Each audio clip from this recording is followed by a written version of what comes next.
Paramashivoham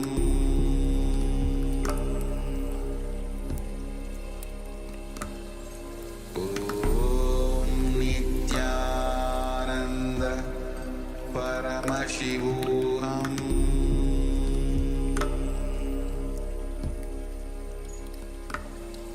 Om Nithyananda Paramashivoham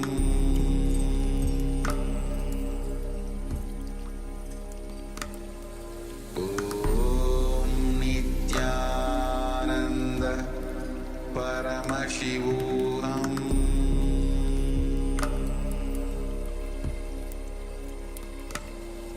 Om Nithyananda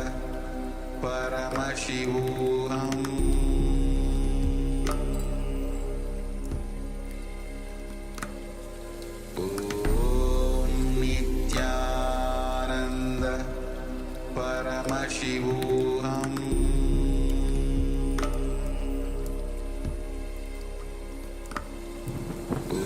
Om Nithyananda Paramashivoham Om Nithyananda Paramashivoham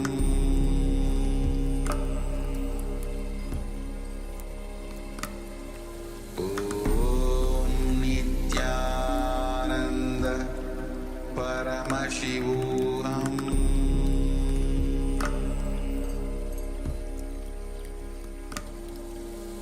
Om Nithyananda Paramashivoham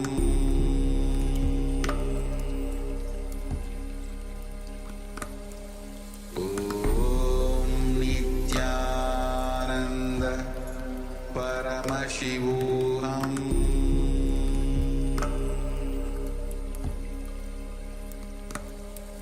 Om Nithyananda Paramashivoham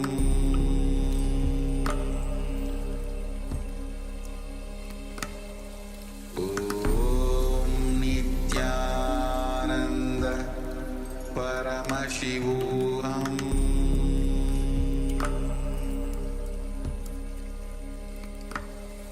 Om Nithyananda Paramashivoham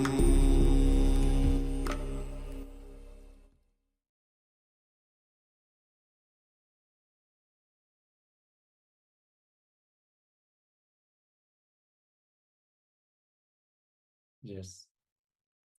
You can now settle down. Take a few moments to share whatever was revealed to you during this power manifestation.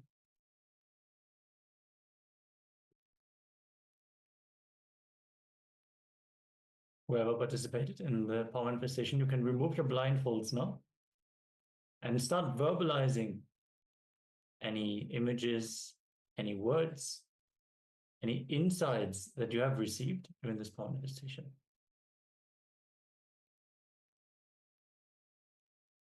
We have one sharing, balloon question mark. Okay.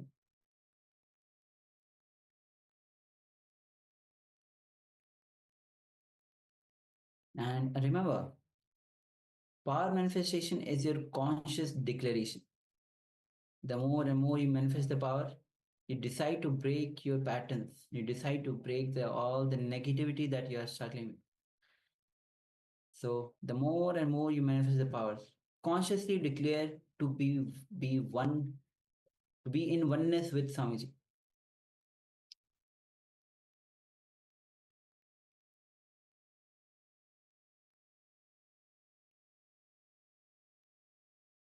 Yes, we have another sharing from Sangha Ananda. Don't want to settle myself. Okay.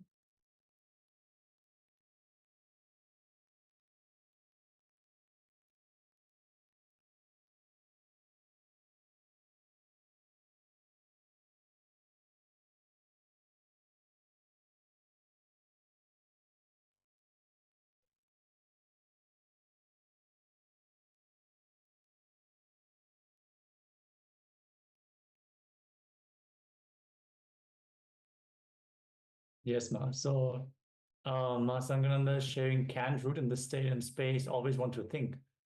Yes, so during the power manifestation, you need to enter into unclutching. Just any thought that arises, even the idea that you can't root in the state and space, or that this is required for you to manifest, even that is only another thought.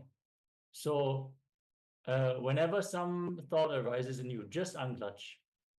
And when the only thing you think is unclutch, then unclutch from that word also. So that is the straight way to power manifestation. Just continue unclutching anything that comes inside, any emotions, any words, any verbalizations, the desire to get up and do something else or attend your phone, unclutch, keep unclutching. You want to scratch your nose, just unclutch. Keep going, and you will fall into a deep space of nirvikalpa samadhi from which these powers manifest. All right. We have another sharing from Ma Anand Agorupin. She shares bright blue, light blue sky, stone mountains, yellow green, stone bridge, black, purple, red, river, fish, microorganisms, boat, smoke, yellow, green, flowers, and but okay, so many things. Great. Thank you so much. Thank you so much. Yes, Wengchi Sinaya, you also want to share? We saw you were wearing the blindfolds. And whoever else participated in the power manifestation, share your results. Make sure to verbalize whatever was revealed to you. Acknowledge Paramashiva manifesting through you. Even if you feel, oh, there was nothing but black. I didn't experience anything but black. Then share that also. Who knows? Maybe we're showing an image of a black panther. So the color black is actually exactly correct. So make sure you share anything that you experience. All right, so if you are still sharing, please take a moment and share. Meanwhile, we'll be showing you the image for verification. So yes, you can see it's kind of a ocean just at the end of it's a beach where you can see the structure, the house structure. You can see rocks, small rocks in the mountain. You can see the waves. You can see the sand, yes, and there are plants and small trees. Some flowers are there. Yes. In the bushes. And so the colors Ma Ananda Ruby described are exactly correct. Bright blue, light blue sky, stone, absolutely mountains, yellow green, they are absolutely yellow green. Stone bridge, a bridge is not visible here, but there's like pillar structures, walkways. Purple, red, there's red flowers in the bushes. Fish, microorganisms, boat, smoke, yellow, green, so many things. Surely most of the things that you have mentioned are absolutely spot on. So celebrate, Ma. Congratulations. Yes. And every power manifestation should be celebrated because, you know, when you are manifesting the power, you are letting Paramashiva manifest through you. And you know that when you are manifesting, you are allowing that Paramashiva to manifest you. That's the most important thing as you are manifesting the powers.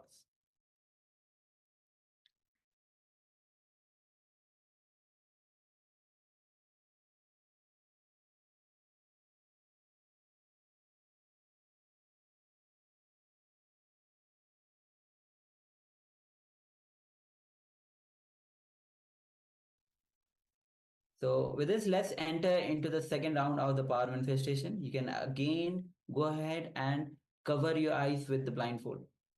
Yes, whoever's here and hasn't participated in the first round, make sure to get your blindfold now and join us for the power manifestation. Mahanyana Pradata, also get your blindfold ready, Ma. Yes, Nithyananda. Requesting all of you to get ready. as we have another image prepared. So you get another opportunity to connect to Paramashiva and let him manifest through you.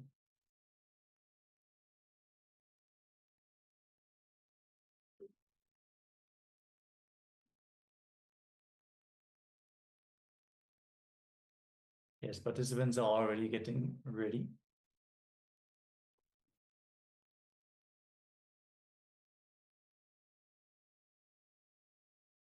Alright, so once you have covered your eyes, if you haven't, please go ahead and cover your eyes with the blindfold and sit with the deep feeling connection with the Supreme Pontiff of Hinduism, Bhagavan Sri Nithyananda Paramashivoham.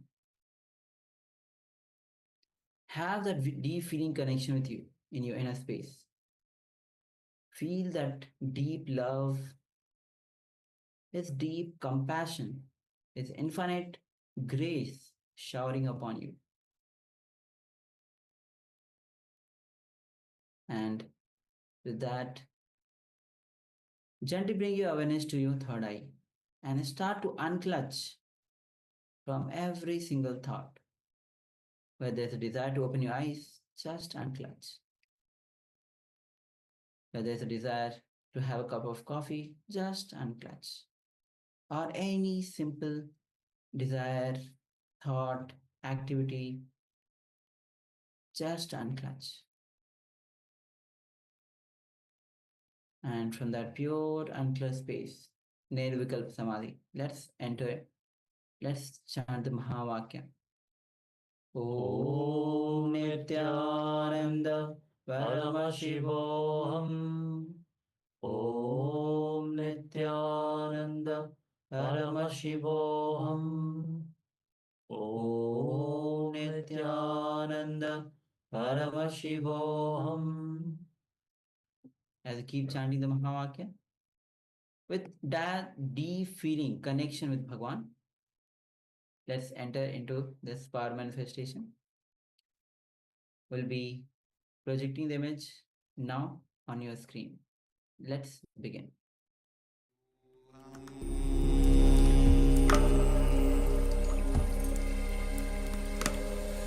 Om Nithyananda Paramashivoham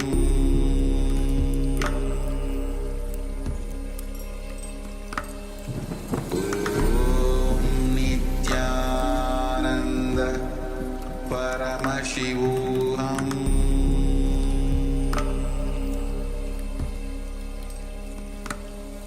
Om Nithyananda Paramashivoham Om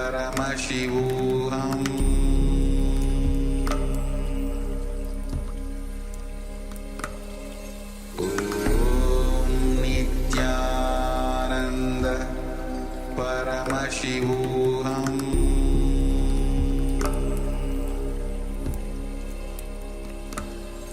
Om Nithyananda Paramashivoham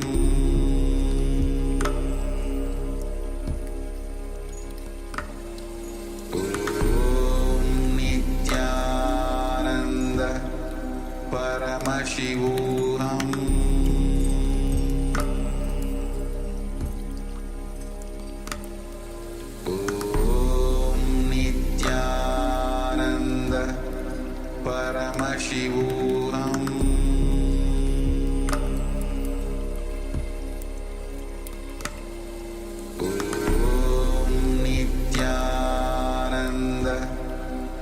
Paramashivoham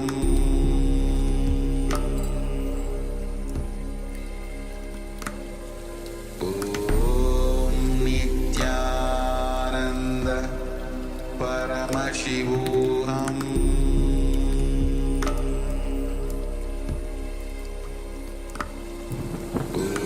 Om Nithyananda Paramashivoham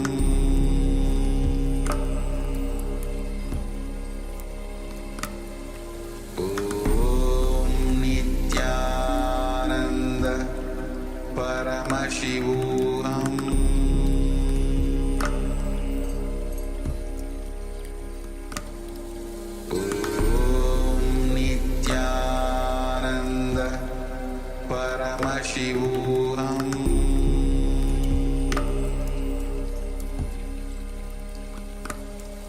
Om Nithyananda Paramashivoham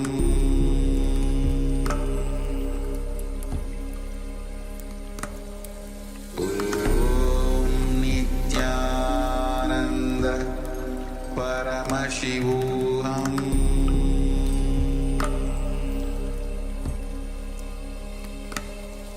Om Nithyananda Paramashivoham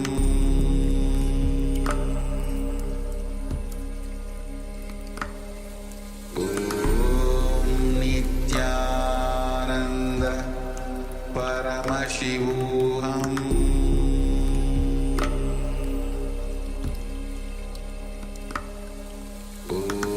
Om Nithyananda Paramashivoham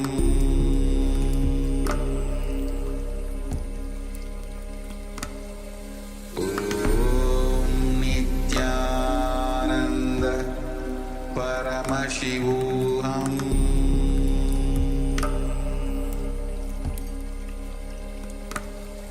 Om Nithyananda Paramashivoham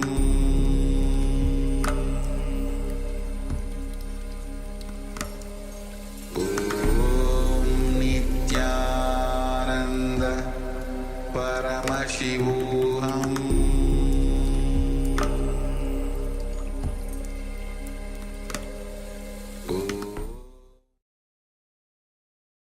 Now, slowly, very slowly, remove your eye bands and open your eyes.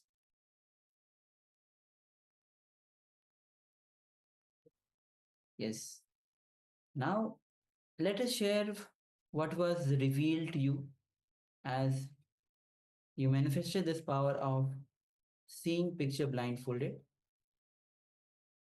Take a moment and share.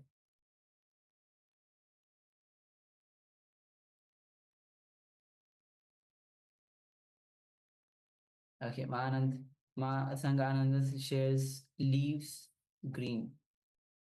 Okay, thank you, ma'am, for sharing. Thank you.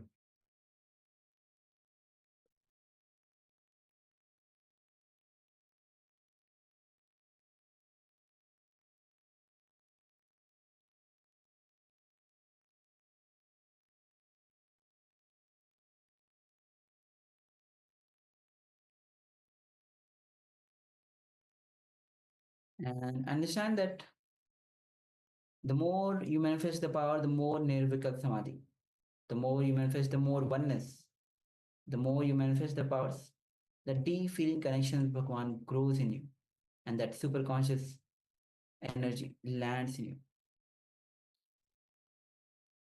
So have the deep conscious decision to be in oneness with Swamiji, to be in oneness with the Paramashiva.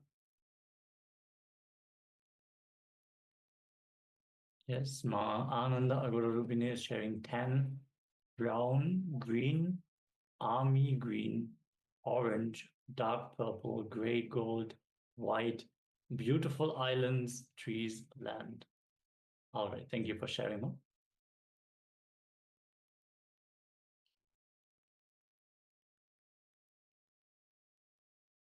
All right, so let's enter into the verification. We'll be projecting the image once again so that we can verify. Yes, you can see it's just outside there's a open hall, and just outside in front is a pool. You can see the mountain behind, open sky, blue sky, lights in the hall, and various chairs on both the sides. And we have so many items as well, and colors. Yeah, there is actually banana plants on the right side, which are not very clearly visible. And there's a pathway, and there's a pathway in the mountain. This way, if you zoom in, then you'll be able to know. All right. So 10 brown, absolutely there. different shades of green, yes. Orange, gold, gray, yes, ma. All these colors are definitely there. Yes. All right. Thank you. Thank you, Ma, for sharing. And thank you all of you for participating in the power manifestation. Again, it's not just about manifesting this power, seeing picture blindfolded, seeing the details of the picture. It's about every time you manifest the power, you break the patterns, break the negativity in you, and you grow the oneness in you, the deep feeling connection with Bhagavan. So thank you all of you. So with this, let's move on to the next session. And the next session is going to be on the waking state. So understand waking state is called as Jagrata state. So the current state that we are in, this is the waking state. So Swamiji will be revealing on this state. So many things we don't know about the waking state. So let's enter into this revelation by Swamiji. So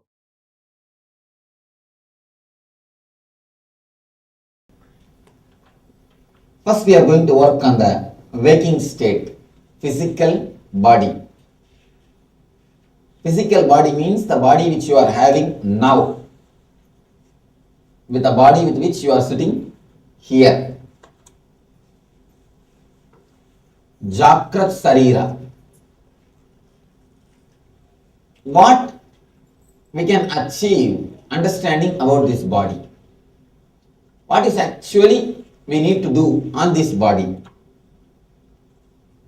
According to me, there is only one thing. When the shoe fits, leg is forgotten. When the belt fits, belly is forgotten. When the chain fits, neck is forgotten. You forget the neck if the chain fits. When the belt fits, you forget the belly. When the shoe fits, you forget the leg. If you are continuously remembering the knee means what it means? You have knee pain. If you are continuously remembering the leg means what? Shoe is hurting. So if you forget the body, if you forget the boundary, you are totally healthy. If you are continuously remembering your boundary, if you are continuously remembering some part of your body, you are in trouble. A real healthy man, a real healthy person is such, he will totally forget the very existence of his body. He will be in continuously such a deep bliss. He will not have the boundary consciousness continuously. It is not that he will be insensitive, no. Understand, insensitivity is not what I am speaking. You see, for example, you have a knee pain, you take a painkiller. It is not that pain gets healed. What happens? You become insensitive to the pain. And the knee pain will come as a stomach pain. Stomach pain will come as a headache. Just the disease gets transferred. By allopathy medicine, that is what happens actually. If you take a strong painkillers, not all allopathy medicine, strong painkillers, what happens? It gets just transferred. And the transferring period, you think you got cured. You got cured. Anyhow, it just transfers the disease from here to there, here to there. If you take some painkiller, you become insensitive. But being insensitive is not what you are supposed to achieve. No. Utter sensitivity, but nothing hurts. You will be totally sensitive, but nothing will hurt you. That is what I call boundarylessness. Not feeling your boundary. The moment you feel your boundary, especially if you feel your boundary in the stomach navel region, you will have continuous depression. The people who are depressed and worrying, you can see they will always feel their boundary in the navel region. They will always remember the navel region. The main thing. They will have some stress, some tightness in that region, you can see.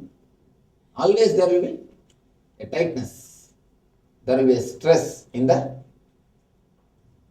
navel area. Yeah. Important thing about this physical pain, which I have seen in my life. This incident I myself have seen. Maybe I would have explained to you, but once more I want to explain. There are so many new people. Just raise your hands if you have not done any course with me, ASP or SSP, NSP, anything. First time, raise your hands fully. Oh, still no program you have done. You have not done any program. Just raise your hands fully. Just let them count. What's the number? Yeah, 36. Oh, all right. Then I will have to tell this incident. I was living with a group of tribals in a tribal village in Madhya Pradesh. One day suddenly I saw in the center of the village they made a small hut. One pregnant lady, she came inside the hut. In half an hour she came out with baby. No attendant, no assistant, no medicine, no pain, no shouting, nothing. Just she came in. In half an hour, she walked out with the baby, laughing, smiling. I was just shocked. Actually, I was staying in a temple. Just near their temple only, they made this hut and this happened. How to ask? It just kept quiet. After a few days, after a week, again they made a hut. Same way. Again one more lady came. She went inside the hut. Nobody was there. Because I was sitting in the temple, I am seeing. She came inside. After half an hour, she came out with a baby. No pain, no assistant, no medicine, no shouting, nothing. I was just shocked. How can this happen? Then I asked one priest, who was the temple priest, I asked him. He comes once in a while and says hi to the god and goes. And there's not a big temple, small, 3-4 stones kept there. And I asked him how this happens. He told me pain. What is pain? First of all, he never understood the concept pain. Especially delivery pain. Then he asked, why there should be pain? Till the end, he was not even able to understand why should there be pain at all. Then slowly talking to them, I understood. The very idea there will be pain never exists with them. Because the idea is not there, pain is not there. Actually, only after this, I designed the program, Painless Delivery. There's a program for painless delivery. Of course, successfully we have executed, and so many Nityas and Anandas have taken birth with this meditation or healing or whatever you will call it. After that only I started thinking that language of painless delivery. Of course, now I am trying to bring it out as a program itself, as a course itself. Let us see. As of now, I myself do whatever has to be done, but I wanted to bring it out as a program. Understand an important thing. The word pain is the main root and seed for pain. A continuous unconscious repetition of the word pain is the main seed for your pain. Few deep insights. When you grow, around the age of 3, you start picking up words from your elders. You start collecting words from your elderly people. So whatever they talk, I am stressed out, I am tired, I have headache, enough. All these words you pick up from them. You pick up from them, and the same emotion which they show with that word, you try to give meaning to that words, understanding the same emotion. By and by, the time you reach 10 years, you start creating meaning for those words.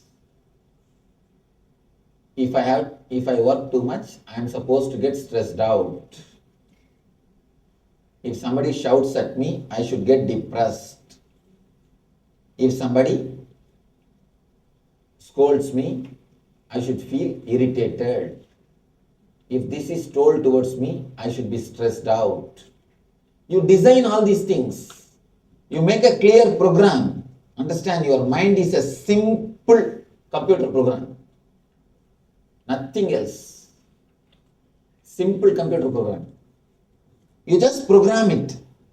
But the problem is, you do it with so much of unconsciousness. And you get the input from all the unconscious sources. Neither they know how much they are hurting you, nor you know how much you are hurting yourself by taking all these words.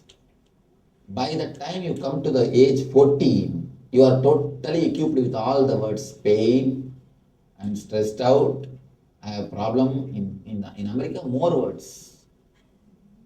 At least with Indian kids, all these words are not, they don't learn very easily. They don't hear so easily. And the words are very less. Here, so many different kinds of words. And you start using it. You give meaning to it. When you start using it, naturally you have that experience. When you experience, you confirm it again, start using more. When you use more, experience becomes more solid. Then again it becomes more deeper. The rut continues, which never ends. That's why now I'm trying to bring up few children, few kids, the ashramates kids. I'm trying to bring them up. They should never hear the word I'm stressed out. They should never hear the word I'm depressed. They should never hear the word I'm disturbed. They should never hear the word pain. Now I'm trying to work, trying to do a research. Below 14, they will just live around me. Naturally, when they live around me, all these words have no meaning. And even the idea that we can work only 10 hours, 7 hours, all these things are just ideas. Just simple words and ideas, which you record in your system. Now I'm trying to work, you'll be surprised, just in last 1 month we did a small, I was just allowing those kids to be around me when I was in India. One of our ashramates' daughter. Here, only just two tables she will never be able to memorize. How many years she took? Sachidananda?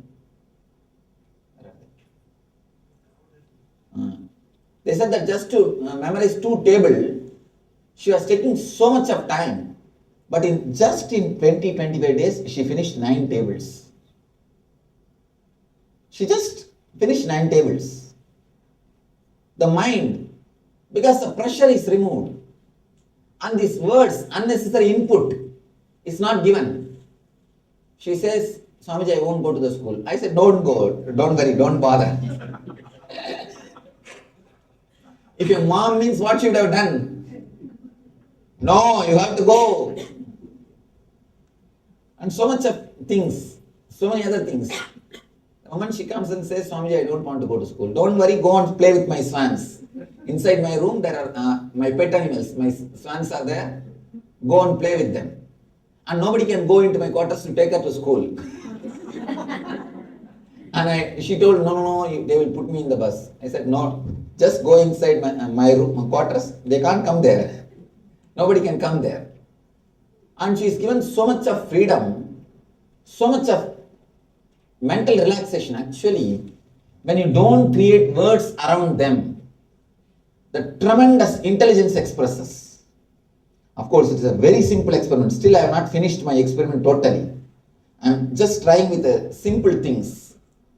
trying not to give these words, because in the ashram the words never exist. I am depressed, I can't work, time is up, I am stressed out. These words have no meaning. These words can't exist at all, because morning 4:30 they have to get up, and night 2 o'clock they can go to bed. And people who have come and stayed in the ashram, they know the routine. This is the usual thing. This is not the 1 or 2 days. That's the usual thing. That is the way they live. And when the question disappears, you will be surprised. The kids also start living the same way. They don't get tired. Their eyes don't get red. Here, if you don't let them sleep for 1 day, what happens? Tell me what happens. Next day, you will see the hangover in them. They are ill. They are sick. They are not eating properly. Their eyes are red. Because the mind, the words which you put inside, the mental setup which you create is such, naturally any small thing, immediately their body will respond only for their mental setup, only for their programming. The program what you do to yourself plays a major role in your physical body. Understand? The mental programming plays a major role on your physical body. The word pain, the word that I am stressed, these words play a major role on your physical pain. I don't say if you break your leg, you will not have pain. But at least 80% of your pains, the pains which is created from inside. You see, all of you don't get pain only by breaking your leg or head. No. You simply get pains from inside. The pains comes from outside is very rare. Most of your pain, I can say at least 80% of your pain is from inside. It comes from inside. You suddenly get headache, you suddenly get knee pain, you suddenly get back pain. Not from any physical reason. One important thing you can understand, even if you don't do any physical work, just sit and think about something and get stressed out, you will have shoulder pain. You will have shoulder pain. You don't have to do any physical work, just think and get stressed out. You will have shoulder pain. Am I right? You can see it in your experience. Any English words you are not able to understand? What is the question? I asked if she had had that experience. You will have the shoulder pain. The words which you use towards yourself plays an important and major role. One more thing, let me explain one of my experience about the pain. Somebody asked Ramana Maharshi, he had a cancer. They asked him, do you have pain? He says, there is a pain, but there is no suffering. When there is no suffering, even the word pain has no meaning. Let me tell you what happened in my own body. Once after enlightenment, this happened after enlightenment, I put my hand in the car, KAILASA car. The car door. And not only it got stuck, I did not even shout, I slowly opened the car, opened the gate and took my hand out. It is just, we can see it is becoming slowly bigger and bigger and bigger. The finger is becoming bigger and bigger and bigger. People are running to get medicine, these, that, everything. Wait, relax. I saw very clearly from the navel, energy being supplied to that area. Like a gush, energy is moving. From here it is just coming up. It's moving through the shoulder. It is coming. It is being supplied to the hand. Just flooded. The energy is getting flooded. When the energy is getting flooded, the traffic jam happens actually. The all other energy routes are stopped. Emergency. It's like just like emergency. Where ambulance comes, what do? You all give way. Just like that, the other usual activities, which is supposed to be done by other fingers, all those things are stopped, black. And just only this energy, the emergency ambulance goes there. I was seeing very clearly the energy flow. Then I understood this is what you call it as pain. This is what you name it as pain. The re-equipping process or regaining process, the process which happens inside your body to heal, to get well, that is what you call it as a pain. When something new happens, you have no other name, you just rubber stamp it as a pain. You never see that, what is happening. You don't have so much of patience or awareness to see what it is and what is happening. You never see what it is. That is the reason you call it as a pain. You call the whole thing as a pain. And one more thing I experienced that time. I just allowed the whole thing to get settled. I never named it as a pain. Within half an hour, it became all right. I just removed the nail and threw it away. In few days, the nail came back. Everything is all right. Totally in 10 days, it became completely normal. But the moment you rubber stamp it as a pain, you stop the healing process. Understand? The moment you make anything negative, you make anything as a negative thing, you resist that process. The moment you think something is a pain, you try your best to increase the pain, to extend the pain. The more you think it is pain, the more you worry it is pain, the more you label it is a suffering, the more you extend the pain and the suffering in your life.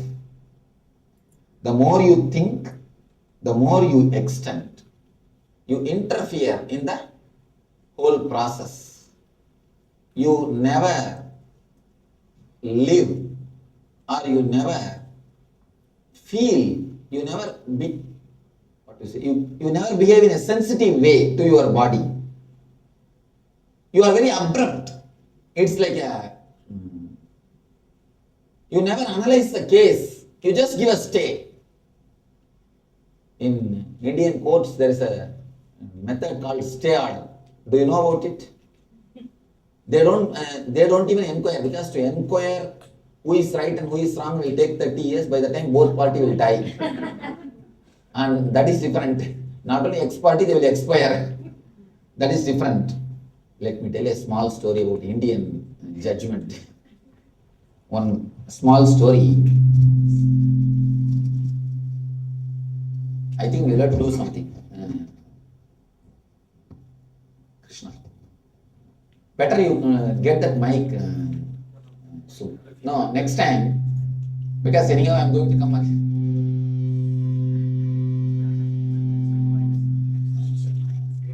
No, next time. No, better you have that mic. That gives me more comfort. And one more thing. Unless I hear the sound, I don't feel satisfied. I'm speaking loudly. It is.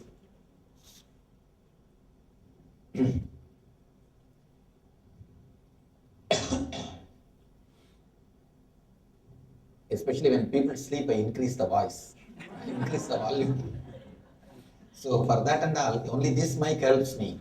How much I increase and how much all those play I can do only with this mic. I'll be aware that how much I increase and how much I... Oh, it is not an easy joke to make people sit without sleeping. That needs separately some special energy. Anyhow, let me tell a story about this Indian judgment. There was a problem in Kailasa temple in South India. South India, there is a temple. The problem is the temple was presented by a devotee, a new elephant. A devotee presented a new elephant to the temple. The priests are all Vadagalai. Vadagalai means one special kind of that So now I have to explain the whole thing. In the Vaishnavism, in the Vishnu devotees, there is a two sect. The person who puts like a U, that mudra they wear on the forehead, they put like a U. There is another group, they put like a yes, three lines, three straight line. There is a two group, 3-line group and U group. U and 3-line group. The problem is the temple trustees are all U-line group and priests are all the 3-line group. When the elephant was donated to the temple, priest said, no, only 3 lines should be used. And trustee said, no, only U line should be used on the elephant, to put on the elephant. Then they were not able to come to a conclusion. Finally, they went to court. And don't start laughing now itself. There is enough of story. Still story has not started. First court gave the judgment.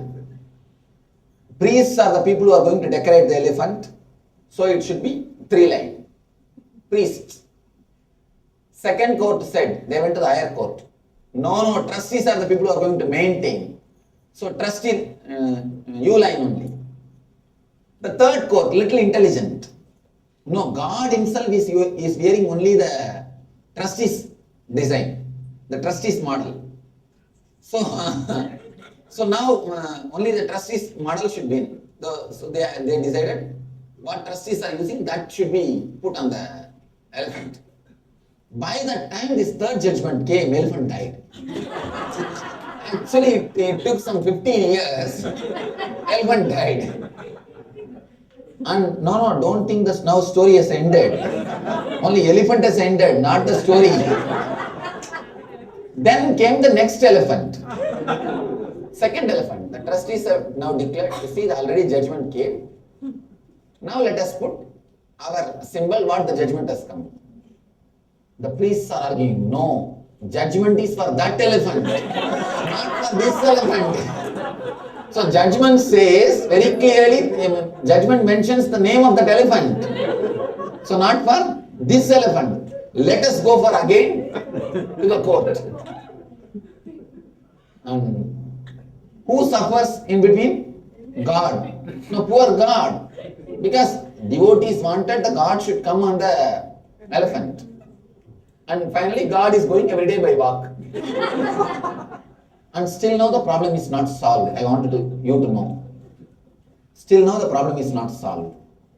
Still now the problem has not ended. Anyhow, there is a thing called, they take too much of time to guess, to understand who is right and who is wrong. So there is a thing called stay order. Whatever is as it is, it should be. No analyzing. It's just an insensitive stay order. Just like that, whenever there is some process happens inside your body, you never analyze it. You just give a stay order and you name it pain. And the moment you give a stay order, naturally you resist the usual healing process. First thing, how you resist usual healing process. Next thing, how to increase the inner intelligence. It's the main thing you need to understand. Any pain, whenever you feel next time, never name it as a pain. Just undergo that experience. If it's a headache, lie down, put a cloth on the head. Some color cloth, black or red or some color cloth. Put the cloth on the head. Just search in that cloth where the pain is. Put the cloth and start searching in the whole area where the pain is. Why I am asking you to put the cloth, so that you will know. You will separately know which portion you are supposed to search. Start searching from which portion you are having the pain. You will clearly see you are just repeating the word pain, pain, pain, pain, pain. The word pain will be continuously repeated automatically inside your mind. It will go on in that area. Just drop the word and start looking as if a new child starts looking. How he will look, how he or she will look. When a new child, if he looks at something new, he will never name. Innocent way. Start looking at your pain very innocent way. How it's looking, how it is happening, what is happening. Just start looking in a very innocent way. How it is happening, what is happening there. Without the word pain, you will slowly see the pain slowly shrinks, and if you have felt the whole head is aching, slowly it will come to a small patch, then it will come to a small dot, then you will see it will come to just a pinpoint, and if you see, simply the point will disappear. And not only it will disappear, it will become such a blissful experience, you will be surprised. The bliss only you are naming it all these days as a pain. If you look little deep, you will understand. The pain and bliss is nothing but your names. A small experiment. Try to go and do it in your house. Stretch your tongue. Just meditate on the tongue. Concentrate on the tongue as if you are walking on the tongue. Just take a small walking. Just take a small strolling on your tongue. In one hand, have a green chili. In the other hand, a sugar candy. Touch the green chili and sugar candy in two ends of your tongue. Just first meditate on the tongue totally. Let it become more sensitive, alive. In one corner, touch with sugar candy. In the other corner, touch with green chili. You will never find the difference. You will never find the difference. It is your idea which gives effect to it. Actually, if you go deep into the sensitivity, both are one and the same. If you are in a superficial level, naturally you will find the difference. This is burning, this is sweet.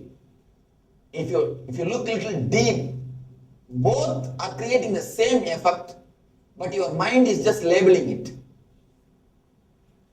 If you look a little deep, any experience happens inside you is only one thing, experience.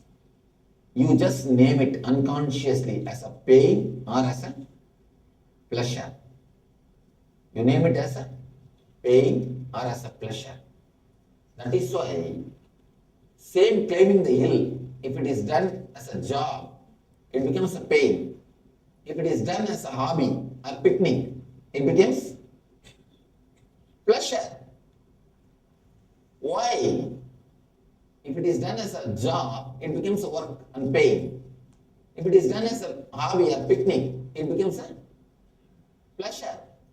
Simply you name it. When you name, you categorize the things. If you name this in that form, you say that is it. You say this in this form, you say this is it. The pigeon-holing or dove-holing which happens in your mind only plays a major role. When you go a little deep, you will understand how the very root starts happening. Be a little more conscious, aware when you get any pain next time. It will help you to tremendously get healed. And one more thing, once you heal your headache by yourself, you will never get it again. Because even if you get it, you know the key. But as long as you are healing your any pains with the help of medicines, again and again you will get it. It's like addiction. This time you take little bit of medicine, next time little more stronger dose, little more higher dose. More and more it increases. It is only hindrance. It is only a hindrance. And especially the chemicals, which is not a natural thing, if it is sent inside your body, how do you think your body can run in the usual way? How do you think your body can run a regular way? It's the first tip to overcome the pains. And next thing, this is also one more important thing. To awaken the intelligence, not only a simple no diseaseness is enough. No. No diseaseness is not enough for the happy life.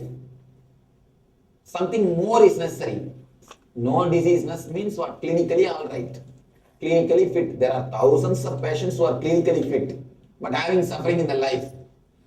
There are thousands of people who are clinically alright. Am I right? Clinically alright. Clinically fit. But in the real life, they are sick. They are having difficulties. Clinically fit does not mean you are healthy. Health is something more than being clinically fit. Just clinically fit means it's a negative aspect of health. But positive well-being is necessary. How to awaken that? Your body has got your own intelligence, its own intelligence. We never believe body has got its own intelligence. We continuously condemn the body. We continuously condemn the body. And especially the spiritual guys, the so-called spiritual guys. When you enter into spiritual life, the first lesson taught to you is, what is the first lesson? No, hate the body. All the attitude which is against the body is taught to you. That's the lessons you learn. Always people come and tell me, because of my physical pleasures and my body pulling down only, I have gone down to drain Swami. I don't progress spiritually at all. I became worse person. Never blame your body.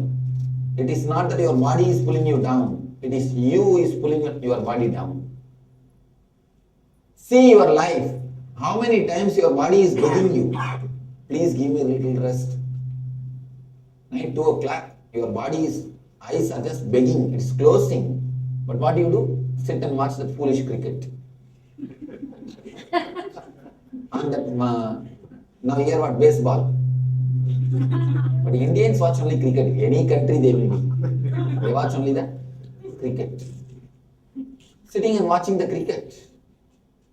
Your eyes are begging, please give me a rest. I am tired. It's just closing automatically. The moment advertisement comes, it just closes. It begs, it wants you to give a little rest. But do you allow? No. You want to enjoy cricket. And go on sitting and watching. And not only that, a strange thing I heard, a strange argument. These fools connect the patriotism with cricket. Patriotism with cricket. I am surprised. If at all, if your country can be represented, it can be represented. Please be very clear, it can be represented only by 11 enlightened masters, not by 11 fools. Even the mic is angry about it. Even Mike is angry about the cricket. Or about me, I don't know.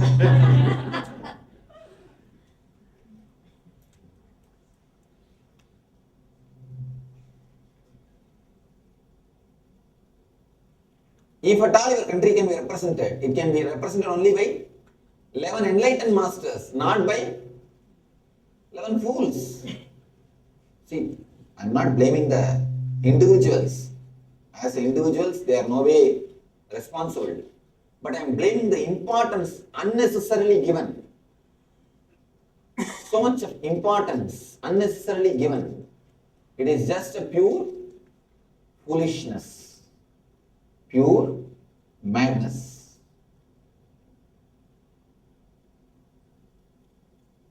Your body has got its own intelligence. It is you who is again and again and again disrespecting it and disturbing it. One more thing. Many times you can see, you will have hot chili, gomra chutney. Your tongue will burn, stomach will burn, eyes will be pouring. Your body will tell you enough, enough. No, no. But what do you do? Not even one hand. And now the very mentioning of that word, so many mouths are being so many mouths already started watering. Hungry also. You're feeling hungry also.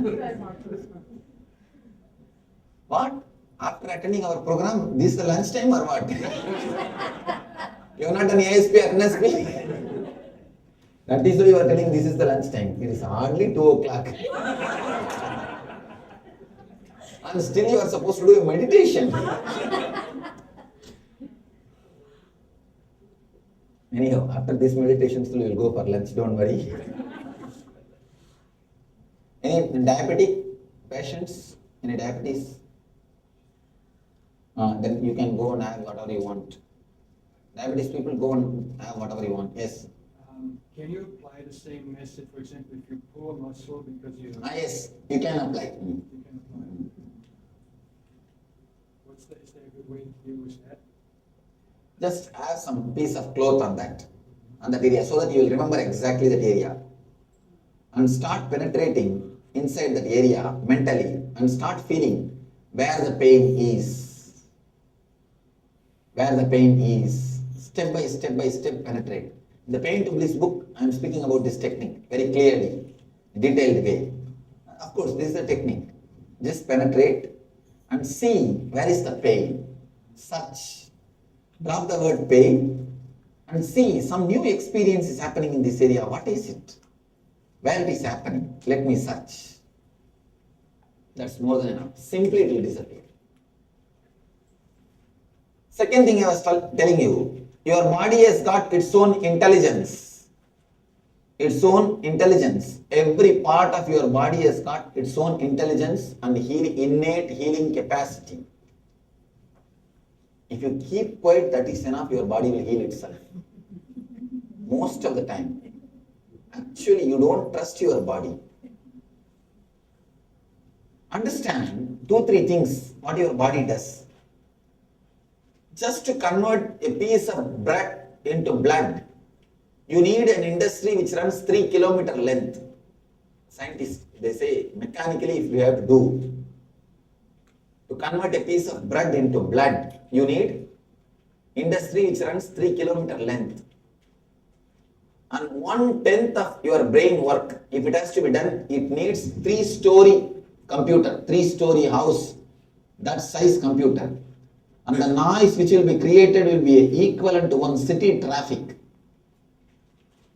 The amount of noise which will be produced by that 3-story computer will be one full city traffic, 1/10 of your brain work, the processing work. So much of work is happening inside this body with such silence. Understand? It is far more superior and far more intelligent than your intellect. If God has given the breathing under your control, long time you would have died. He has not believed you, he has believed your body. God has given that capacity to your body. He never left that thing under your control. If he would have given to you, you would have forgotten. In some time, Swamiji suddenly forgot how to breathe. You would have forgotten. Now whatever he gave in your hands, you made everything mess. You made everything mess. Whatever was in your hand, you made mess. Somehow God saved us by not giving these things under your hands. Digestion, breathing, and the lungs, all these things He has not given in your hands. And the heart rate, heart beating, all these things. But even then you try your best to interfere, that is different. You try your best to disturb, that is different, by becoming angry and shouting and creating all possible hindrances. But at least consciously it is not directly given to you. You have your own innate natural intelligence. And one more thing, a strange but truth. Patanjali says, each part of your body has got capacity, ability to take the prana shakti directly from the ether. Directly from the ether. Your knee can separately inhale and exhale. Your leg can separately inhale and exhale. They are doing because of you don't understand, or you try your best to disturb, they are doing little less, that's all. Why? Body of a child is so alive and so fresh, so shining. You can see his face and his feet will be having the same shine, same shining. Am I right? Yes. When you see the face of a child and the feet of a child, both will have the same shining. But why you are not having the same thing? Look at your face and your feet. Why? You stop living throughout your body. You start living only in this area. With child, you will see face and the leg both will be shining. Even child's leg will look like a face. But for you, even the face looks like a leg. Why? We stop living in throughout the body. You start living only in this region.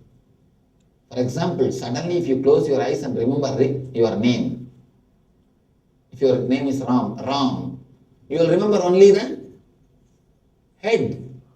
At the most, you may remember only the bust level, not more than that. Now I understand why these people, they keep statues of bust level. Why not only the legs, below legs? Why it is kept only in this level? Because you remember only that level. We'll have to do something and get me that mic. We'll have to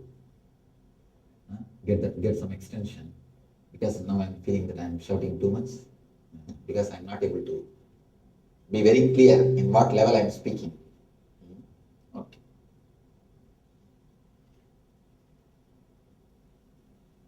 Every part of your body has got its own strength, its own intelligence.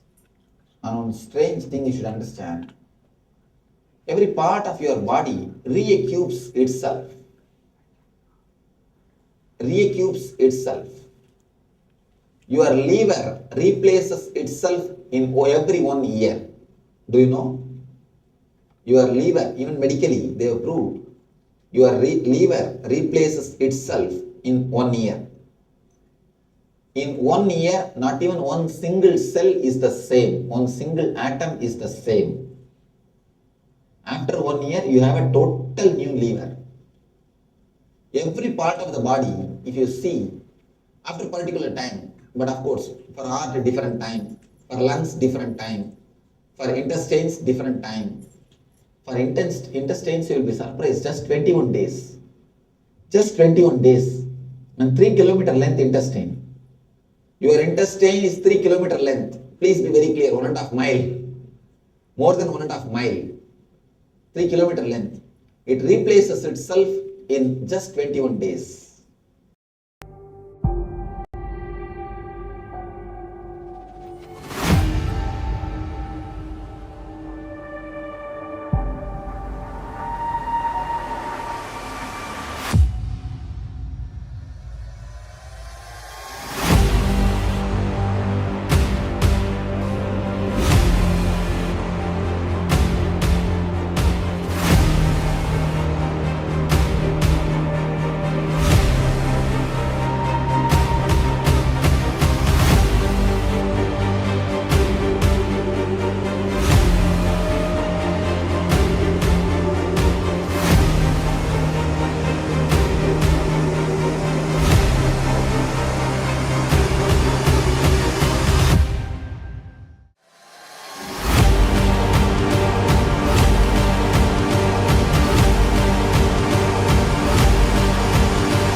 Yes. So this is the revelation by Swamiji on the waking state. Okay. So now we'll be entering into the next session, which is going to be on the Samyama on love. So understand that when you awaken to the reality, understand we strongly identify ourselves with our bodies. But the identity with which we woke up in the morning 1 year ago, the identity with which we woke up 1 month ago, and the identity with which we woke up today are not consistent and they are not same. So our body has no value. In fact, if we peel and peel, layer by layer, finally we will realize nothing physical has any value. When you understand there is no value in anything, we will simply become a high achiever, a creator, a leader. Yes, Swamiji beautifully shared that if the shoe fits, the foot is forgotten. If the belt fits, the belly is forgotten. If the chain fits, the neck is forgotten. So when you constantly remember a certain part of your body, it means you're going to have some trouble in that area. It means you're in discomfort. And Swamiji said that the pure love, if you experience the pure love with your body, you will not even remember it. You will not think about it. You will be in a constant state of bliss. So we are now going to enter into a beautiful samyama on love. Let us now shift our awareness onto something that does have value, love. Let's do samyama on love. Let's now sit and meditate on our intense, beautiful inner space with love. We learned that this physical body itself has no value. It is going to be dirt, it's going to be ashes at some point. But our inner space carries that part of us which we are going to take with us wherever we go, even beyond this physical frame. So let us meditate on that inner space, intense and beautiful, with love. When you feel love towards you and love towards the whole, towards everything, you just feel like blessing everybody and everything. Actually, Swamiji has given that as a Guru Vak to all of us, that we should start just simply blessing people left and right. Whoever you meet, just bless them. You see people who want something, whether you agree with it or not, just bless them. Let them be fulfilled. Let them experience joy. Let them experience bliss. If you bless people, you will just radiate these qualities. Not only that, you will be able to transmit these qualities by your very presence. Actually, Swamiji had sent, I think it was in 2020, he had sent some of the Balasans to initiate blind children into the power of blindfold reading, and actually enabled these children to see. For the first time, they were able to actually see images through the power of the third eye. So if you carry that space, that overflowing love, you will simply be able to transmit whatever it is that you are cultivating in your inner space. That applies for anything. If you're angry all the time, you're going to be able to transmit that anger to anyone else also. But let us focus on those things that are actually valuable in our life. So let us just sit for a few moments. Let's just take some time and consciously ponder on that beautiful, love, vibrant, powerful inner space that we carry, which is so powerful, so capable of manifesting this reality. So now just sit with yourself Nothing is needed. Nothing is needed. Your physical frame is not important right now. Just focus on your inner space. Sit with yourself in that deep space of love. Breathe in and breathe out. Consciously cherish that warm feeling in your inner space. Let us enter into this samyama on love. Just ponder on love. Let's begin.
Yes. So a beautiful samima on love, feeling everything, filling yourself with love. So with this inner space, let's move on to the next session.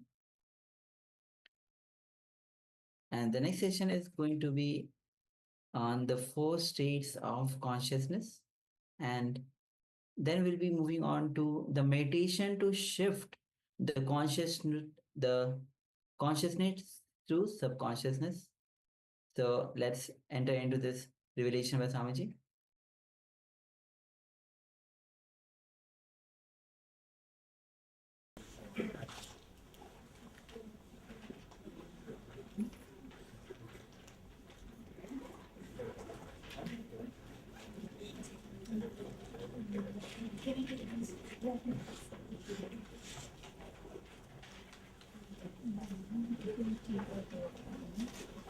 Remember, recall the dream.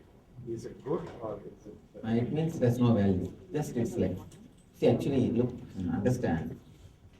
It's like a safety valve.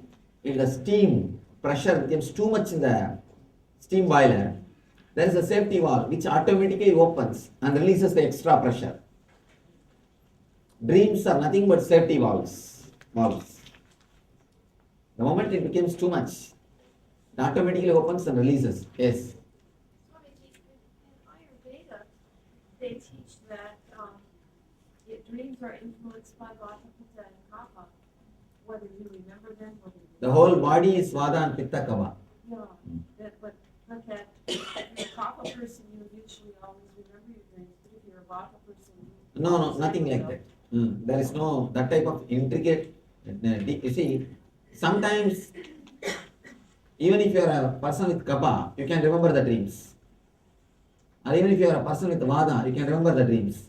Sometimes, even if you are a person with Vada or Kapha, you will forget the dreams. You will not be able to remember. It is the depth of the desire. Of course, there is one important thing. The depth of the desire changes the Vada or Pitta. That is true. It is the other way around. Yes.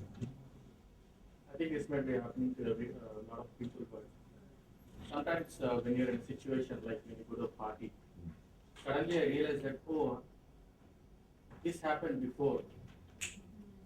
And I exactly know in the next 5 minutes who's going to come in the new guy as a guest. And at least I will remember some things.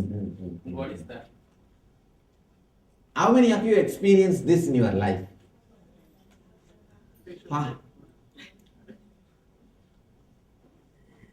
Please raise the hands. Let us count and see the percentage. Sorry, we didn't hear it. 1 minute. Can you repeat the same thing? Please record, video record.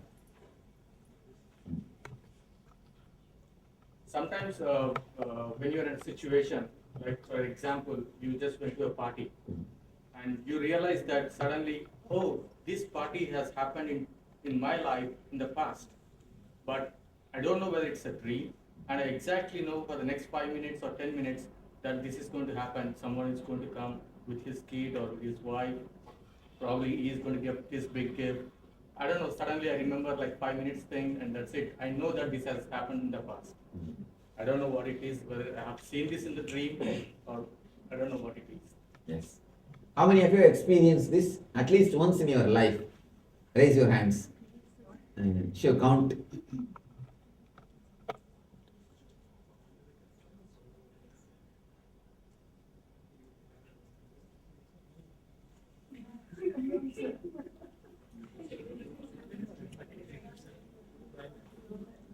The other way around.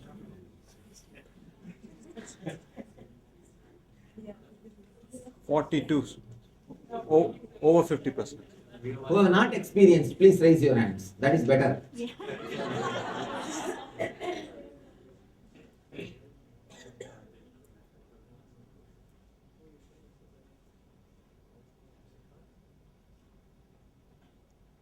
Only 25, so my count first time was wrong.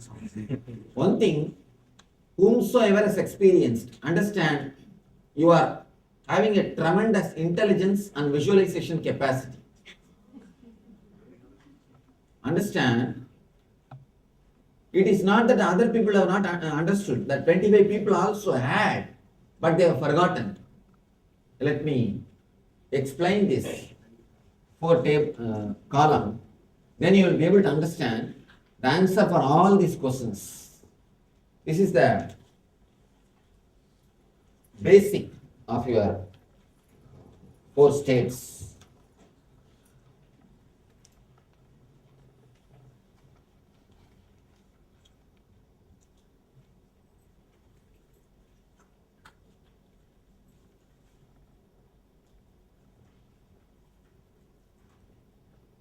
You have two states of your being and 2 states of your mind. Understand these 4. 2 states of your being and 2 states of your mind. 2 states of your mind is with thoughts and without thoughts. Now you have thoughts. In the deep sleep you don't have thoughts. There is a 2 state you experience. And there is 2 level of beings you experience. With the idea I, you exist. And without the idea I, you don't feel that I. These 2 levels of, because in the deep sleep do you feel I? No. These are 2 levels of being and 2 levels of thoughts, mind. When these 4 crisscross each other, they create 4 states of your being. 4 states of your being. The first, with thoughts and with the idea I, present, the wakeful state, waking state. Now you have the idea I and thoughts both. Second, you have thoughts, but you don't have a solid I. That is why you are not able to guide your dreams. In the dream state, you have thoughts. So many thoughts are moving.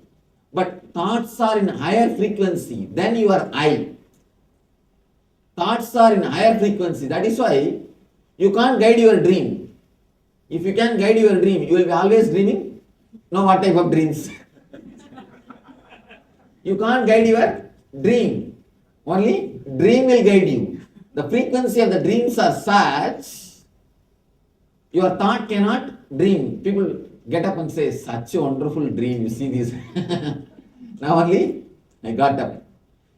You see, the dream is not under your control because the I, the thoughts are in a higher frequency than I. So with thoughts, without I. There is a 3rd level. There is neither I nor thoughts. That is what we call deep sleep state, causal body. 4th level, which you never experienced after the age of 3. Before the age of 3, you will have the glimpses of it. After the age of 3, you never experience. No thought, no thought. There will be no thought, but the I will be there. Without thoughts, but with pure I consciousness. That is what we call samadhi or enlightenment. Whatever you call it, turiya, meditation, satori, all the names, God consciousness, divine consciousness, whatever name you use, that is only this 4th state, where there is no thoughts, but clear I feeling, clear I consciousness exists. Understand these 4 levels. In psychological terms, you can call this as a conscious, subconscious and unconscious. In the body level, physical, subtle and causal. In the state level, waking state, dream state and deep sleep state. Now if you are not able to understand this table, please explain, please ask me. Because only based on this table all the questions I am going to answer. Swamiji, can you explain what you said just now? The conscious, unconscious and no conscious state. Conscious is waking state. Dream state is subconscious. And deep sleep state is unconscious. Samadhi state is superconscious. where does lucid dreaming or dreams in which you have some eye awareness come into this? Can you be a little loud? Lucid dreaming, when you have some kind of an eye consciousness in the dream. Please, tell me what he's saying. You're saying in some dreams there is an eye consciousness. Where does that fit in? No, actually, if you have the eye consciousness, immediately you will come out of the dream. You will wake up from the dream. I've had, have you heard of Carlos Castaneda, who wrote the Don Juan book? He's an American mystic. He writes, he actually gives some techniques about how to wake up, how to become conscious in your dreams, and I've had some experiences with that, where for a period of sometimes... The moment you become conscious of dream, you raise above from the dream state. So you come to the conscious level. Then it can be no more called as a dream state. It's altered state of consciousness. It can never be called as dream state. Yes. Sometimes we dream and we feel it is a dream and it continues and we are in a conscious state. No, it can never happen. Means again we sleep and again we dream. That is, it can never happen. If you have a solid idea that I am dreaming, simply you will wake up, you will come out of the dream. Swamiji, the guy was talking about the lucid dreaming. This is one of the Stanford University psychologists who wrote the book on it, and what he's trying to tell is that you can consciously dictate your dream, but you are not awake. So which state you are in? You are in. See, the waking state can be penetrated. You may give some technique to penetrate a little bit, but you can never be aware of it, that you are dreaming. No. The moment you become aware, you will come out of the dream. But the fact he claims that you can dictate your dream. No, you can dictate your dream when you are in this waking state. You can program and leave it. The program can be carried and executed, but in the dream state, you can never make a program. You can never pass a command in dream state. In this state, you can make a command which can be carried and worked out. You can work it out in that state. That's all. So I'm just explaining what he said. Yes, I understand. I have no experience myself.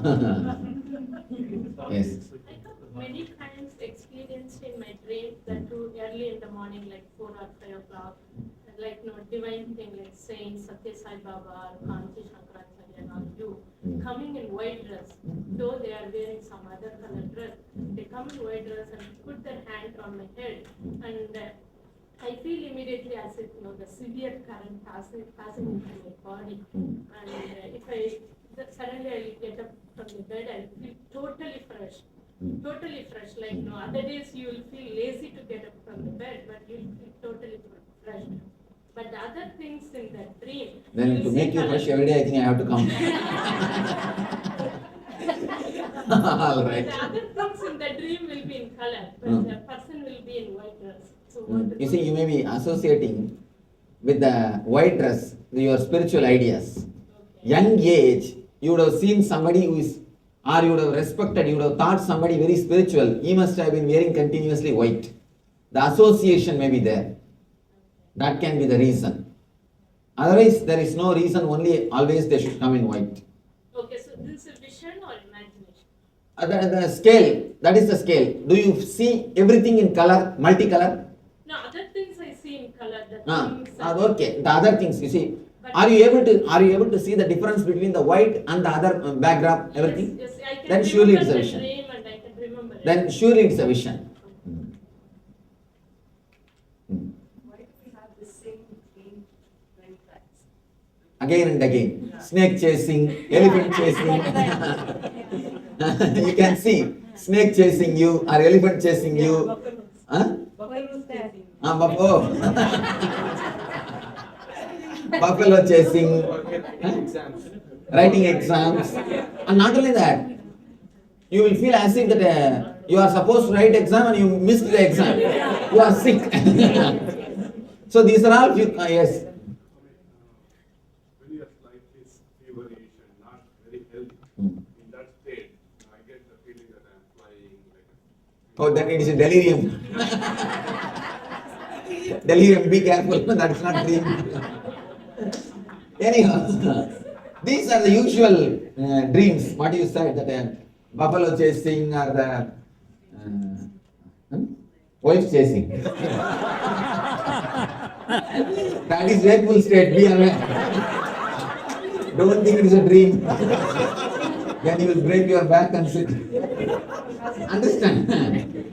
The elephant chasing, snake chasing, all these things, they are all imprints. When it becomes a solid imprint, especially when you are a child, if some fear, some horror movies, if it gets imprinted in your being, then this type of trouble happens. Not only when you are writing exams, even after 30 years of your education, you will have the dreams.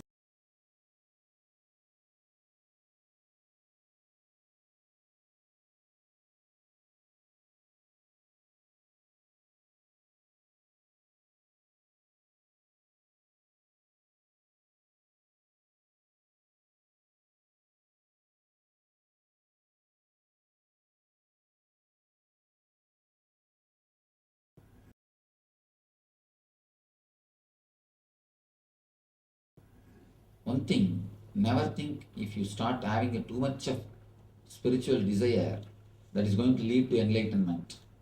You need to work too much to realize enlightenment, not desire too much. There are many people who come and tell me, Swamiji, I feel that you are entering into me or you are into my being. Never allow those foolish things. I never enter into anybody. If you are progressing spiritually, you will grow in your own way. Never think you will behave like me. No. If you are behaving like me, there is some serious problem in you. Take care of that. You can never see you behaving like me. When I became enlightened, I never behaved like my master. I behave just as I am. You will express as you are. If you are behaving like me, then there is some serious problem. Be careful. Then either you are a schizophrenia or you need treatment. So careful about it. Never encourage that. Too much of desire to achieve also creates troubles. Too much of greed also creates troubles. So too much of desire also can create different kinds of dreams. Let us release the pressure or the steam which is inside your mind. There is a beautiful sutra, a great saint called Tayuvanavar. Asai arumin isanod ayinum asai arumin means throw away your desires even to become one with Ishvara.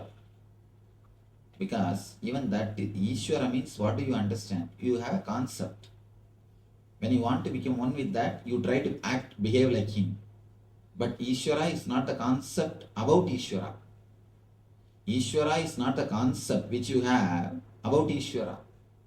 He is something far more superior. Nithyananda is not the concept which you have about Nithyananda. You can never behave like me. You can never become me. See, a small example. There is a clay. Out of clay, one elephant is also done, one mouse is also done. As a base material, elephant and mouse is one and the same, but not as a form. As a form, mouse is a mouse and elephant is an elephant. Same way, when you become enlightened, you will become the same stuff in which I am made out of.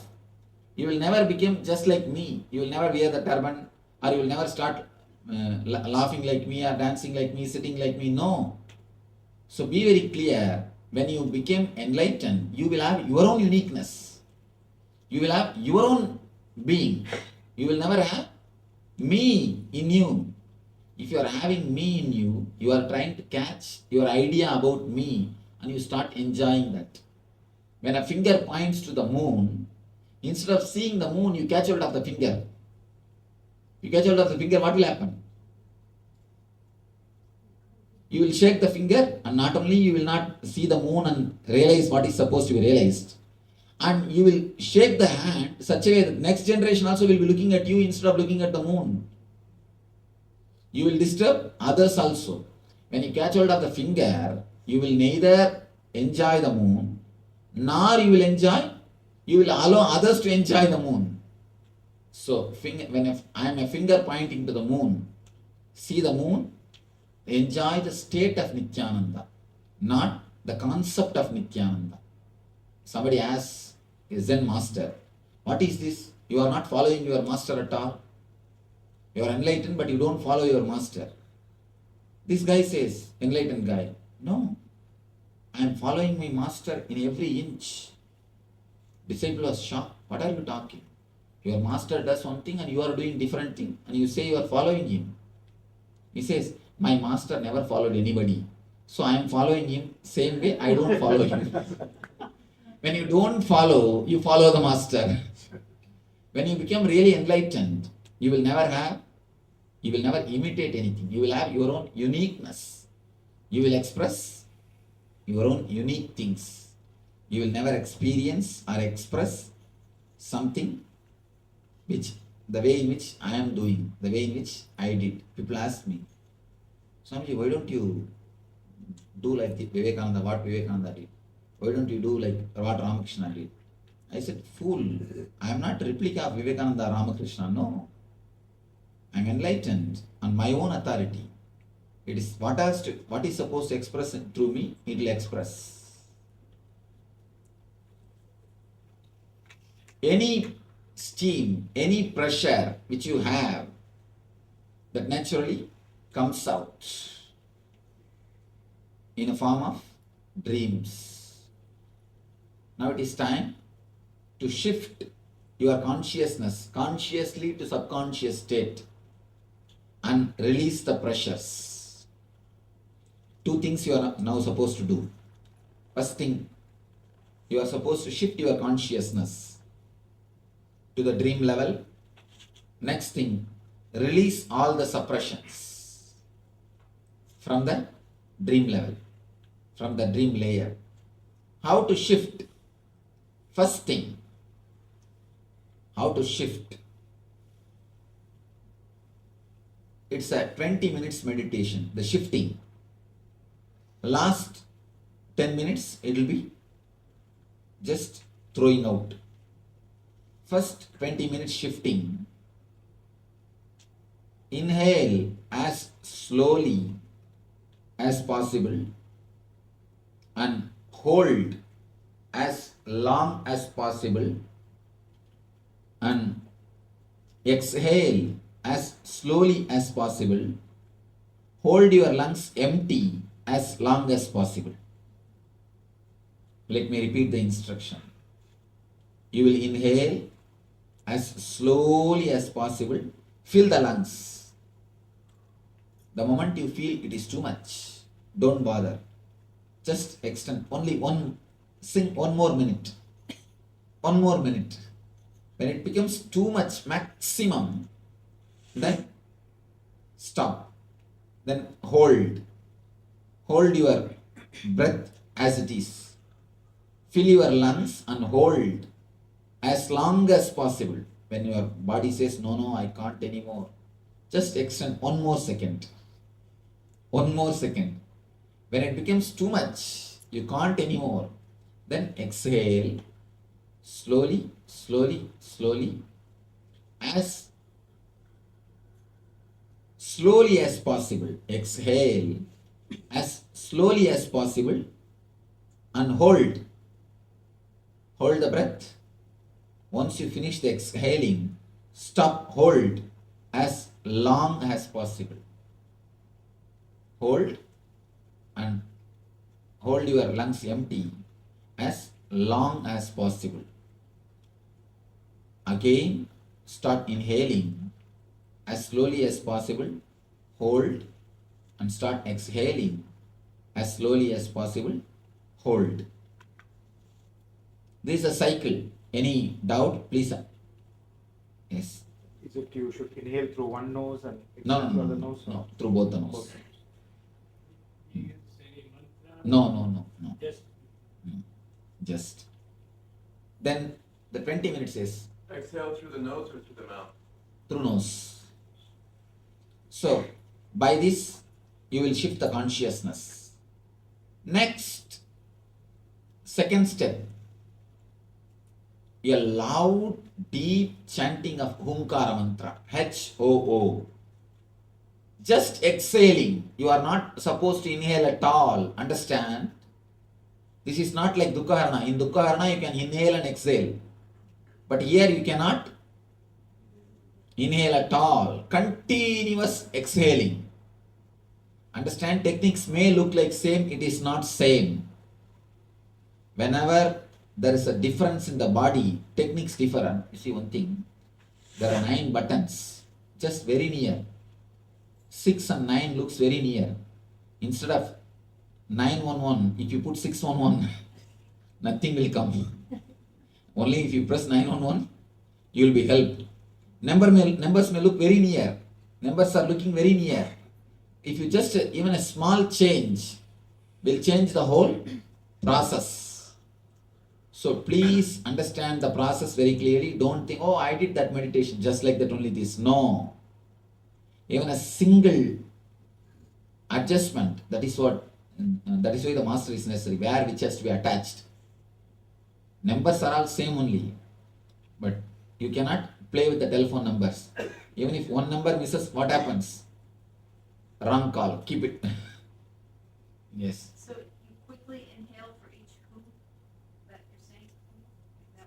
When will we inhale? You don't have to bother about that. Automatically body will inhale. You are not supposed to inhale consciously. What about wandering thoughts? That will disappear. The whole technique is about that only. You don't have to bother about wandering thoughts. Again and again bring the mind to the exhaling. Yes. So, Swami, when you exhale, hold the lungs, next time the inhalation happens faster. That is what? No. Oh, in the first technique you are asking. Yeah, first 20 minutes. Tendency is... It should not happen. You should control in such a way that it happens very slowly. Control it. Yes. Swami, this meditation, second 10 minutes, when you utter the Om mantra, the breathing is similar to what we did in the meditation this morning, the body sets in that. No. It should be just exhaling, that's all. Exhale. Exhale through mouth. Exhale through mouth as loud as possible, continuously. In a single fraction of a second, body will take the air. You don't bother. Again, you start exhaling. You are supposed to only exhale. In the first technique, first step, the conscious shift will happen. The second step, consciously will start throwing out things. The subconscious stuff will be thrown out. Actually, everything is stored in your mind. Just we are shifting and throwing things out. If you don't shift and start throwing things out, you will be throwing a different type of things, different stuff. There is a story. If you all become mad, you will throw things from your house outside in the road. When you becomes mad, you will pick up all the things and put inside the house. So, there's if you just shift the technique, the whole thing will be different. The last 10 minutes you said Omkara mantra. How do you do that? Sit like this and chant.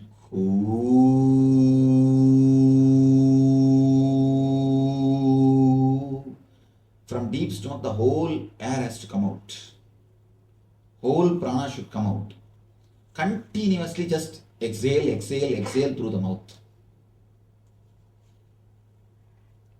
First step, you will be standing. Next step, you will be sitting. So, one more thing. The first step, when you stand and do, sometimes you feel like falling. If you feel like really like falling, that you are not able to stand anymore, then fall and sit. Otherwise, till that moment, stand. Please stand up and remove the chair. Eyes must be closed. Yes, tied. Not only closed, tied.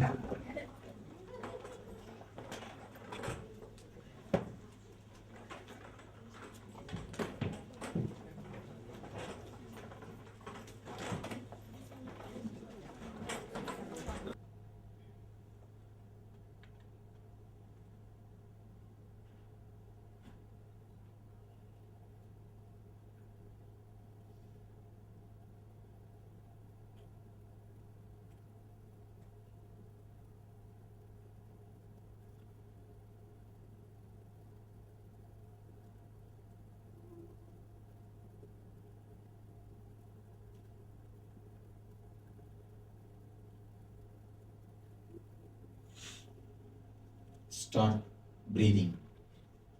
Start inhaling as slowly as possible.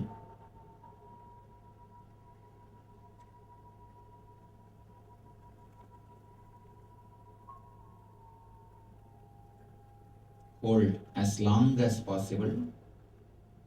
Exhale as slowly as possible.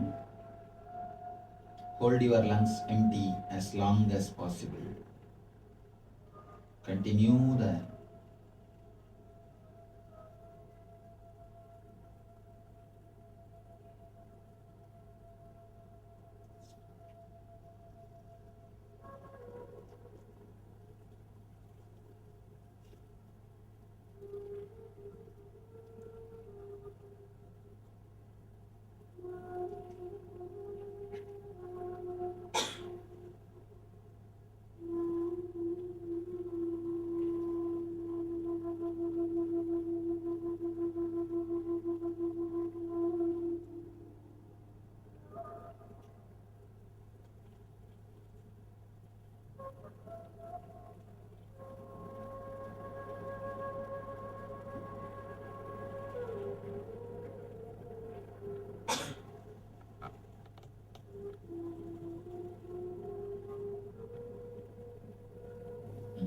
Probably 90% of your meditation techniques requires time that's close to the eyes. And it helps, I know that.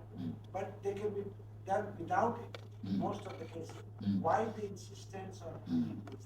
one thing, our mind is so restless.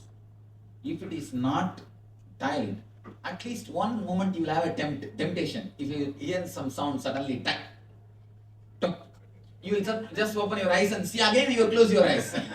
You will close your eyes again. But for one moment, if you hear a small sound, tuck, that falling, you will one moment open your eyes and see.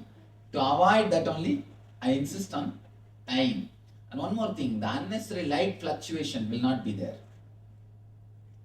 That is the reason I purposely tell this. How does the Hunkar expel the fears and such? Now let you understand a small thing. As I was telling you today morning, if you don't do any physical work, just sit and get stressed out, you will have a shoulder pain. If you have just simply some worries, you will have a stomach problem. All your emotions can be reduced to some part of your body. It can be rooted at some trace, the root can be traced at some part of your body. So this Hunkar directly brings the dirt from Muladhara and Swadhisthana. It just directly opens up and evaporates it. This can help tremendously to reduce the emotion attached to the fear and the desire in the dream level, because the conscious shift will happen in the 20 minutes. In the 20 minutes of shifting time, the conscious shift will start happening. The process will start happening and your logic will come down. You will come to such a frequency, you will enter into the zone of that subtle body zone. So when you open up in the subtle body zone by Hunkara, all those things will start getting evaporated. So they are not situated in the particular... No, surely not. No, only in the Muladhara. Even with scientists, I have explained. They say, Swamiji, the idea which you are giving is something extraordinary. We think we can do some research. We are planning to do some research. Because they came up with the experience, the doctor with whom I was talking, he says, I came up with an experience, Swamiji. If a person gets disturbed if he undergoes any accident related to this portion, easily his memory is disturbed, then is this portion. If the injury happens in the head, it takes a little more time to lose the memory. But if the injury happens in Muladhara region, very easily he loses the memory. So he says there is some connection between my experiences and your experience. Your thing is in this field, neurology field for last 30 years. He says, I also have a doubt, Swamiji. This portion plays a major role in our memory. So we may come upon the truth soon. But according to mystics and my experience, it is solid truth. Chitta, the memory is stored only in Swadhisthana and Muladhara. Is it normal to see some kind of repetitive colors, not really see any objects or anything? No Yes, thoughts, that's but usual. just plain colors? Usual. When do we do this?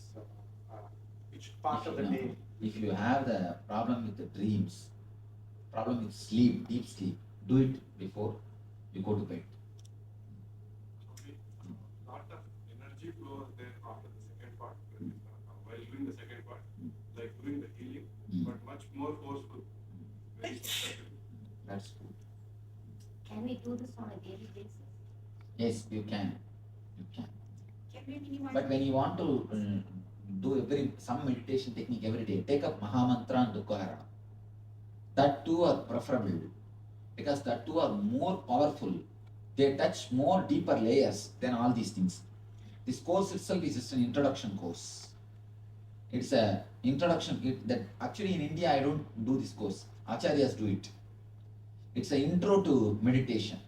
There's a second level course, Ananda Spurana, Nithyananda Spurana. Only that two courses I do. Take up meditation from Ananda Spurana. There is a meditation technique called Mahamantra. Take up that meditation. There is a, I think, CD and DVD available. Practice that if you want to practice every day. Every day practice that. Practicing that technique will give more results than these techniques. These are all introducing meditation to you. Can we reduce the time to 20 minutes? No question of altering any technique. No masala. No cutting, editing, pasting. No. With any technique. Use the music. Use the music. No, not timer. Better use the music. There are music tapes available. Use them. After the first meditation technique, the body felt light, but after this, the body feels like heavy. Naturally, the altered state of, you see, if you have too much of load in the dream, it means whenever you come out of your dream, you always feel sick. You must be having that problem. Then now when you come out of this meditation, you will have it. Then you must do this meditation regularly. It is like heavy. That's what. Do this meditation. It will release more and more pressure. Till you start feeling lightness, same lightness which you felt when you came out from morning meditation.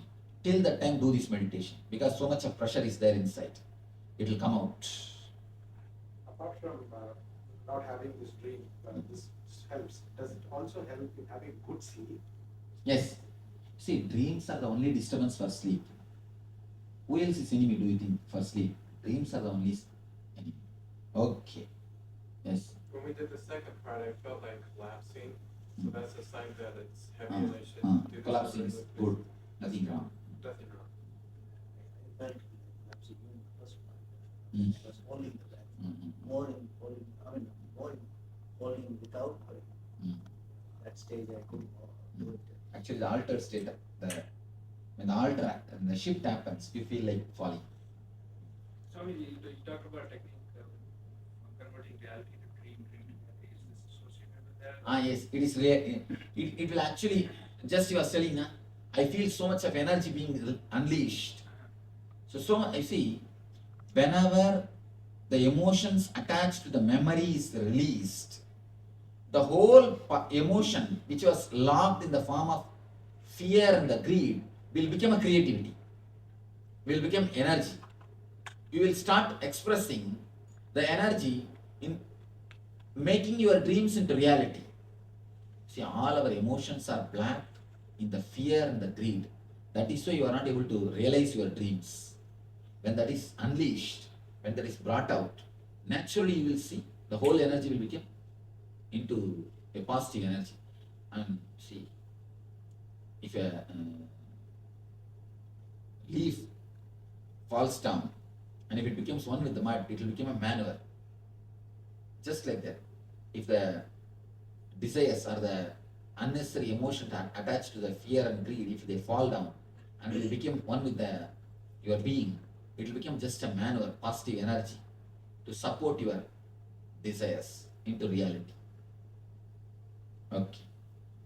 Yes. I kept losing my breath and trying, my head stopped, trying to catch my breath, and then I started to get a headache. Your mental setup.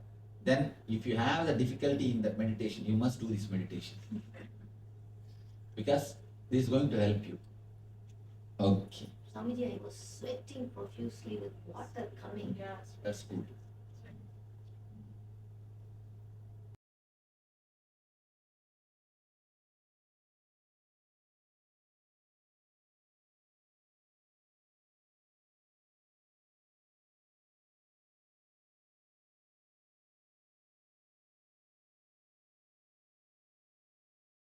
So darkness is the energy from which you are born, the energy in which you again and again rejuvenate yourself, and the energy in which you are going to dissolve. Every day see your life. Darkness is the energy with which you rejuvenate your body. You go into the darkness and come out with freshness. So, now it is time for us to enter into the deep darkness. Please close your eyes and sit down. Whomsoever can sit down, and others can sit in the chair.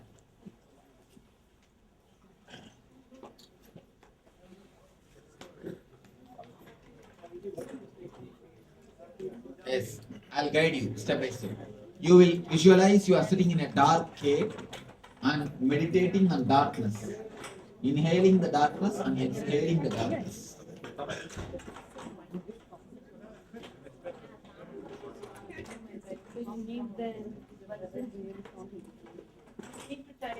Yes. You are requested to tie your eyes.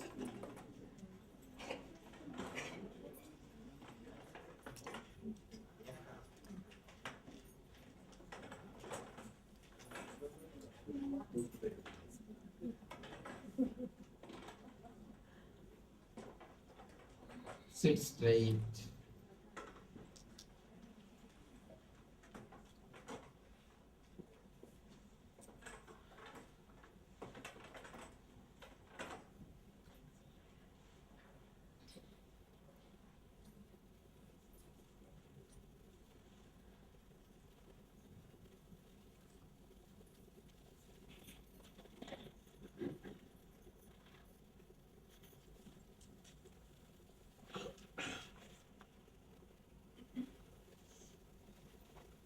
Start inhaling and exhaling as deeply as possible, as slowly as possible.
Start visualizing. You are slowly walking in a deep forest, going towards a mountain.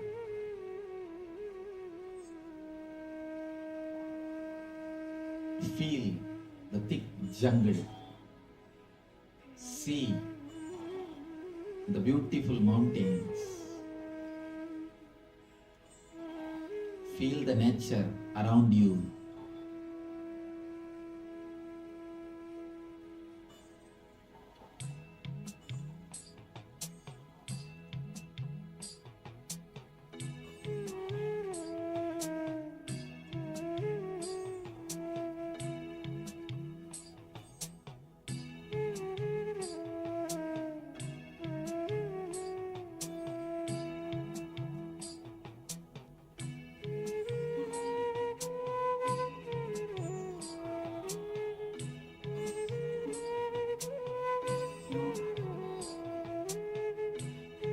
Feel you are entering into a dark cave.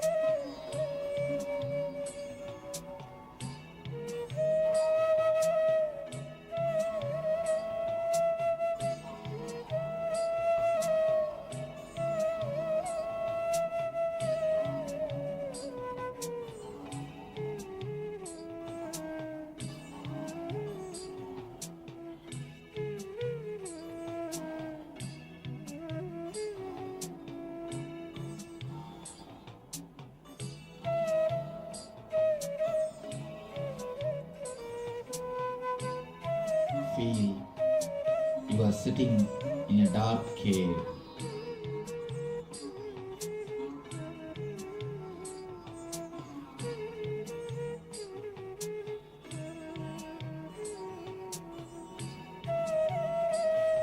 Start visualizing dark cave. All the sides of the cave.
Early, you are sitting in a dark cave, totally dark, not even a ray of light. Start feeling friendly with the darkness. Relax and start breathing. Start inhaling the darkness and exhaling the darkness. feel you are inhaling the darkness and exhaling the darkness. Meditate on the darkness, which is energy, which is alive, vibrant energy. Meditate on the alive, vibrant, energetic darkness.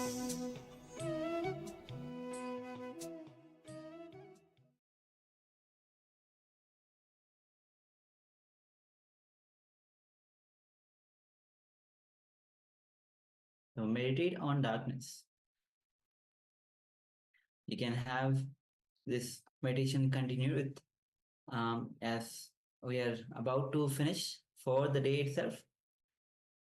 So we had various sessions today and meditation. So hope all of you have enjoyed the sessions today. And of course, tomorrow we'll be back with another sessions. So now let's bring our hands in Namaskar Mudra and finish with the Purna Mantra. Om Purnamadah Purnamidam Purnat Purnamudachyate Purnasya Purnamadaya Purnamevavashishyate. Om Shanti Shanti Shanti Hari Om Tat Sat Sarvam Bhagavat Shri Nithyananda Paramashivoham Level. Om Nithyanandam. Thank you everyone. Nithyanandam. Nithyananda Bhagavan.